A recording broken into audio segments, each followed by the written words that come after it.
चंदू एक चोर था। वो स्टेशन पर खड़ा रहता था और जैसे ही ट्रेन चलती थी वैसे ही खिड़की पर जो भी मोबाइल चलाता हुआ उसे दिख जाता था, उसका मोबाइल फोन छीनकर वहाँ से भाग जाता था। ट्रेन चलने लगती थी, इसीलिए कोई ट्रेन से कूदने की हिम्मत भी नहीं कर पाता था। अरे वाह, आज तो आईफोन मिल गया। ये कम से कम 20-25 हजार में तो बिक ही जाएगा। चंदू मोबाइल लेकर चोर बाजार पहुँच गया। वो किसी दुकान पर जाकर मोबाइल बेचने लगा। अरे चंदू, आज तो लंबा हाथ मार लिया तूने है, लेकिन ये इतना महंगा फोन मैं नहीं ले सकता भाई। इस मोबाइल में बहुत सिक्योरिटी होती है, मैं तुरंत पकड़ा जाऊंगा भाई। कमाल करते हो बिहारी लाल। मैं एक चोर होकर इतना महंगा फोन चोरी करते हुए नहीं डरा, और तुम ये फोन खरीदते समय डर रहे हो। यार तुम लोग तो दिन भर दुकान में बैठे रहते हो बे। हम लोगों को रिस्क लेना पड़ता है समझे, और मेहनत भी करनी पड़ती है। चुपचाप ये फोन ले लो समझे, वरना इतने में पीछे से चंदू के कंधे पर किसी ने हाथ रखा। उसने पलटकर पीछे देखा तो एक लंबा चौड़ा आदमी था। हाँ भाई, लो ये फोन मुझे दे दो। ठीक है, मुझे तो किसी ना किसी को फोन बेचना ही है। ले लो, निकालो 5000। हाँ, अपना हाथ आगे बढ़ाओ, देता हूँ। चंदू को कुछ समझ नहीं आया, लेकिन जैसे ही उसने अपना हाथ बढ़ाया वैसे ही उस आदमी ने चंदू के दोनों हाथों में हथकड़ियां पहना दी। इतने में बहुत सारे पुलिस वाले वहाँ पर आ गए। अरे ये सब क्या है? ये तो धोखा हुआ है मेरे साथ है। अच्छा, एक छोटा सा धोखा खाकर तुम्हें कष्ट हो रहा है, और जो तुम लोगों की मेहनत से कमाए हुए मोबाइल फोन, उनका पर्स चोरी कर लेते हो, तब उन लोगों पर क्या बीतती होगी। इस बात का तुम्हें अंदाजा नहीं हुआ? मैं हूँ इस इलाके का एसीपी। तुमने इस बार गलत आदमी का फोन छीन लिया। इस तरह से पुलिस ने चंदू को जेल में डाल दिया। वो जेल में कभी कविताएं पढ़ा करता था तो कभी गाने गाया करता था। उसका व्यवहार देखकर सब लोग बहुत खुश हो गए और उसे जेल से 6 महीने बाद छोड़ दिया गया। देखो, तुम्हारे अच्छे व्यवहार की वजह से तुम्हें छोड़ा जा रहा है। बाहर निकलने के बाद मेरी नजर तुम पर हमेशा रहेगी। चोरी करना बंद कर दो, कुछ ढंग का काम धंधा करो। लेकिन मैं तो पढ़ा लिखा भी नहीं हूँ, मुझे काम कौन देगा? तुम्हें दूसरे के यहाँ नौकरी करने को किसने कहा? बर्गर, पिज्जा, पापड़, गोलगप्पे, चाय कुछ भी बेचो। खैर, चंदू 6 महीने बाद जेल से छूटकर अपनी झोपड़पट्टी में आ गया और मन ही मन सोचने लगा। एसीपी साहब ने बिल्कुल सही कहा। आखिर कब तक मैं चोरी करता रहूंगा? बार बार पकड़ा जाऊंगा। मैं अभी तक स्टेशन पर चोरी करता था, तो अब स्टेशन ही एक तरीके से मेरा घर बन चुका था। तो मैं क्यों ना स्टेशन पर ही चाय या गोलगप्पे बेचूं? चाय तो बहुत लोग बेचते हैं, मैं ऐसा करता हूँ, गोलगप्पे बेचता हूँ स्टेशन पर। अगले दिन ही चंदू ने गोलगप्पे की एक टोकरी बना ली और अपनी खोपड़ी पर रखकर स्टेशन पहुंच गया। तभी स्टेशन पर ट्रेन आ गई और चंदू गोलगप्पे की टोकरी खोपड़ी पर रखकर ट्रेन के अंदर घुस गया। गोलगप्पे या खा लो गोलगप्पे या। मेरे गोलगप्पे का पानी देखते ही आप लोगों के मुंह में पानी आ जाएगा। हाँ। अरे भाई साहब, ये गोलगप्पे कैसे दिए? 10 का 4। अरे बाप रे, गोलगप्पे में मटर की जगह सोना चांदी डालते हो क्या? बिल्कुल टोपा हो क्या भैया? सोना चांदी गोलगप्पे के अंदर कौन डालता है? और अगर सोना चांदी डालकर बेचूंगा अभी तो 10 रुपए का 4 नहीं, 10 लाख का 1 बेचूंगा मोटे। खाना तो खाओ, वरना प्रभु के गुण गाओ।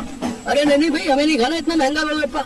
लेकिन लड़कियों और औरतों को तो गोलगप्पे बहुत पसंद होते हैं। वैसे भी ट्रेन के अंदर गोलगप्पे कहाँ मिलते हैं? कम से कम भाई साहब गोलगप्पे बेच तो रहे, यही बहुत बड़ी बात है। लाओ भैया, इधर ले आओ, हमें गोलगप्पे खिलाओ। दिन भर मेहनत करके उसने 300-400 रुपए कमा लिए, लेकिन जब वो घर पहुंचा तब वो ज्यादा खुश नहीं था और बहुत थक भी चुका था। पहले तो मुझे लगा कि चोरी करने से अच्छा गोलगप्पे बेचना होगा, लेकिन मैं एक प्लेट गोलगप्पे में सिर्फ 3 रुपए कमा पाता हूँ।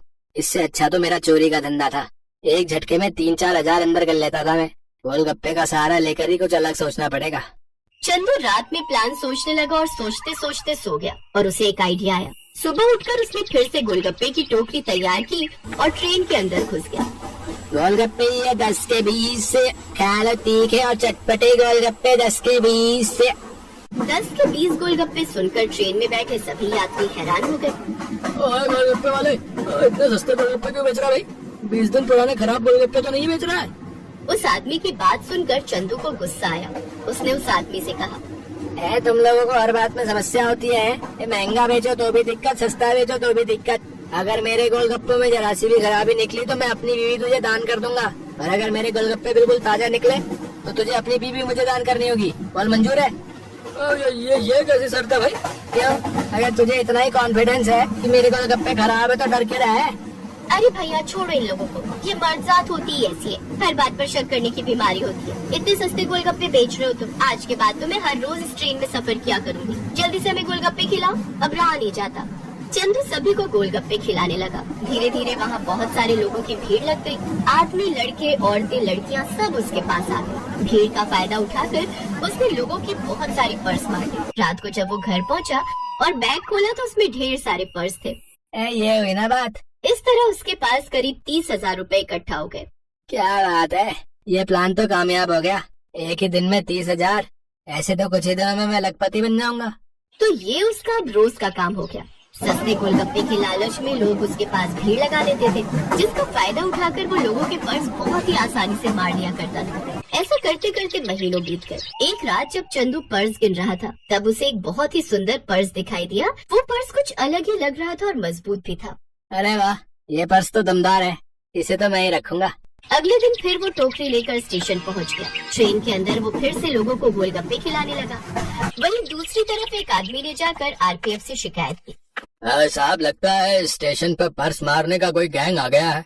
अगर ऐसा कुछ होता तो हमें पता न चलता। यहाँ स्टेशन पर हर तरफ सीसीटीवी कैमरे लगे हुए हैं। अगर कोई चोर होता तो पकड़ा जाता। मेरा बेशकीमती पर्स चोरी हो गया है, मुझे लगा यही चोरी हुई होगी। तभी वहाँ चंदू आ गया और जोर जोर से आवाजें लगाने लगा। जल्दी जल्दी आओ, लूट लो 10 के 20 गोलगप्पे।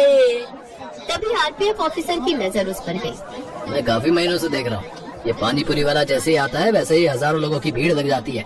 हाँ साहब, आप भी एक बार चक्कर देखिए। आरपीएफ ऑफिसर उस आदमी के साथ चंदू के गोलगप्पे खाने चला गया। गोलगप्पे तो उसे बहुत पसंद आए। ये लो चंदू, पैसे काट लो। साहब 500 का नोट छुट्टे नहीं है क्या? अरे छुट्टे होते तो 500 का नोट क्यों पकड़ा था? ठीक है साहब, लाओ देता हूँ। चंदू ने छुट्टे देने के लिए अपनी जेब से पर्स निकाला। वो पर्स वही क्रोकोडाइल वाला था। आरपीएफ के साथ वाला आदमी वो पर्स देखकर हैरान हो गया। भाई साहब, ये पर्स किसका है? ये पर्स मेरा है। और किसका है? नहीं साहब, ये तो मेरा पर्स है। मैं इसी पर्स की शिकायत लेकर आपके पास आया था। मैंने मगरमच्छ की खाल से ये पर्स खुद बनवाया था। अच्छा, तो ही गोलगप्पे की आड़ में लोगों के पर्स मारता था। चल मेरे साथ। आरपीएफ वाला उसे थाने ले गया। वहाँ उसे वही एसीपी मिला।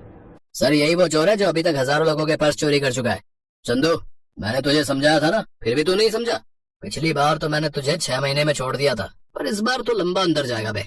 तो इस तरह से चंदू चोर पकड़ा गया और उसे 20 साल की सजा मिली। इसीलिए हमें कभी भी गलत रास्ता नहीं अपनाना चाहिए। कभी न कभी तो पकड़े जाना ही है।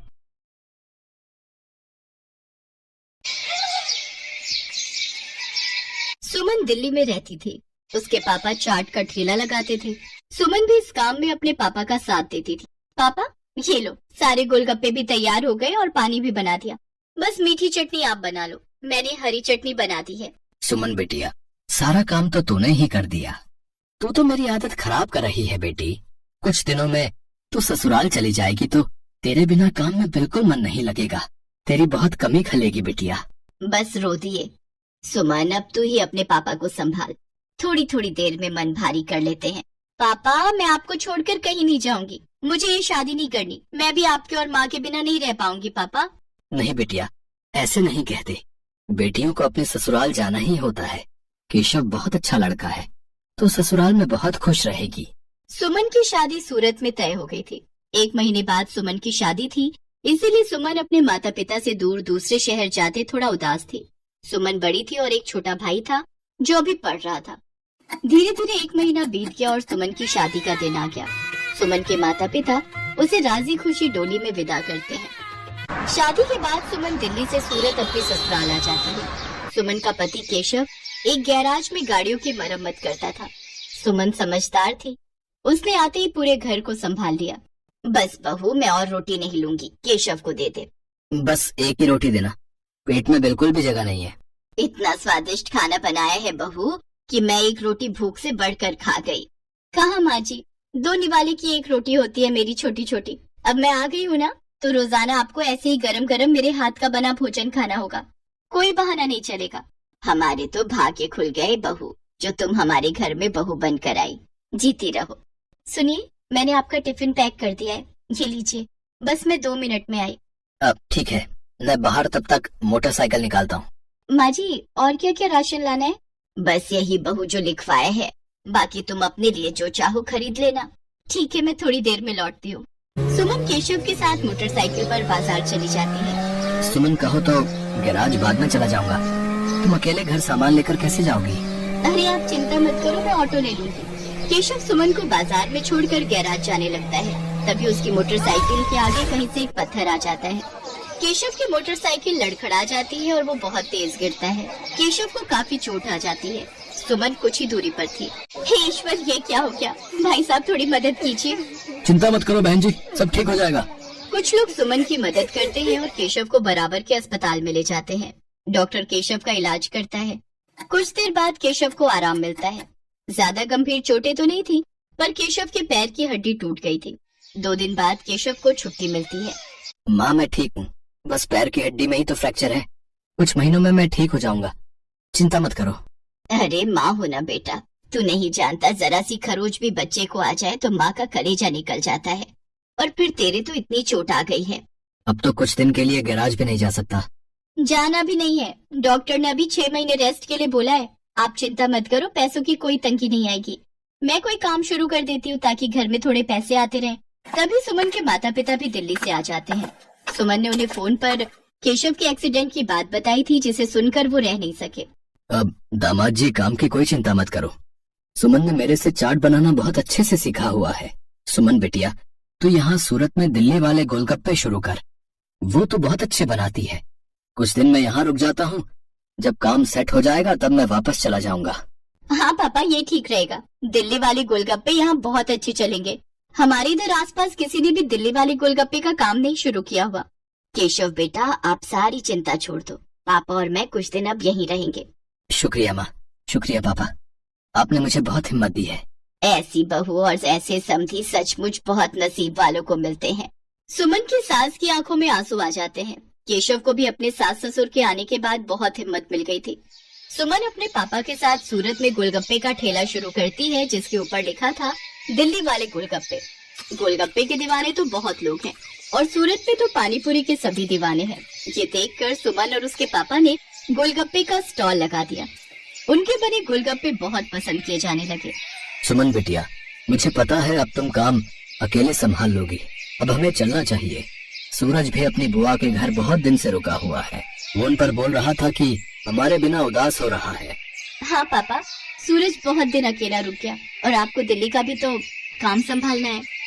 वो भी बहुत दिनों से बंद पड़ा है। अब तो मैं सब कुछ संभाल लूंगी, आप मेरी चिंता मत करो। सुमन के माता पिता वापस दिल्ली लौट जाते हैं। उन्हें आए हुए भी बहुत समय हो गया था। अब सुमन अकेले रोजाना गोलगप्पे का ठेला लगाने लगी। वो रोजाना सुबह उठकर गोलगप्पे और बाकी का सामान तैयार करती और बाजार निकलती।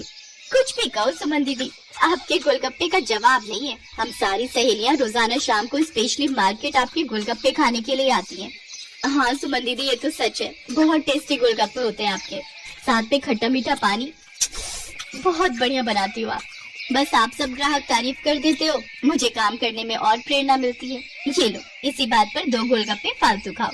सुमन रोजाना ऐसे ही शाम के समय बाजार में ठेला लगाती थी। धीरे धीरे सुमन के गोलगप्पे पूरे सूरत में फेमस होने लगे। अब तो उसे शादियों और पार्टी के भी ऑर्डर मिलने लगे। इस काम में सुमन की सास भी उसकी मदद करती थी। कहीं भी शादियों और पार्टी के ऑर्डर मिलते तो सुमन अपनी सास के साथ जाती और वहाँ पर अपना स्टॉल लगाती। स्टॉल पर दिल्ली वाले गोलगप्पे लिखा देखकर लोगों की भीड़ सबसे पहले वहीं पर टूटती थी। बहुत अच्छे पैसे कमा लिए सुमन ने।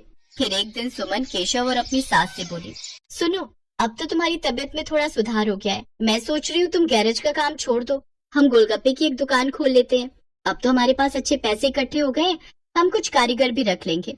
सुमन, तुमने तो मेरी पूरी जिंदगी बदल दी। कहते हैं एक आदमी की सफलता में एक औरत का हाथ होता है, और तुमने तो मेरा बहुत साथ दिया है। तुम जैसा चाहती हो हम वैसा ही करेंगे।